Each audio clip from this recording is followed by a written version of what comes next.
iQube baby store का GLD complex नज़द Netaji चौक पर शानदार इफ्तिताह अमल में आ चुका है। इस्तेफादा हासिल करें। 500 रुपये के ऑर्डर पर फ्री डोर डिलीवरी दी जाएगी।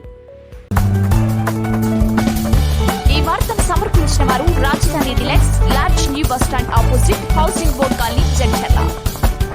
अस्सलाम वालेकुम नाज़रीन, NH-TV में आप सभी का इस्तकबाल है। जिला विकाराबाद के तांडुर के अहम चौराहे इंदिरा चौक पर बीजेपी की जानिब से प्रजा गोसा बीजेपी भरोसा मोटरसाइकिल रैली के सिलसिले में एक फ्लेक्सी बोर्ड आवेज़ा किया गया, जिस पर भारत देश के 76 साला जश्न आज़ादी तहरीर किया गया।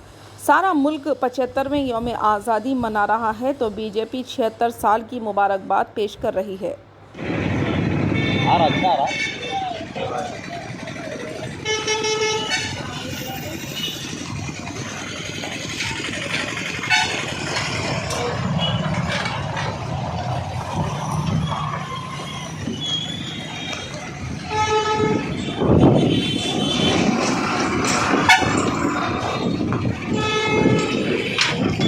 हमारे चैनल को लाइक कीजिए, शेयर कीजिए और सब्सक्राइब करना ना भूलें।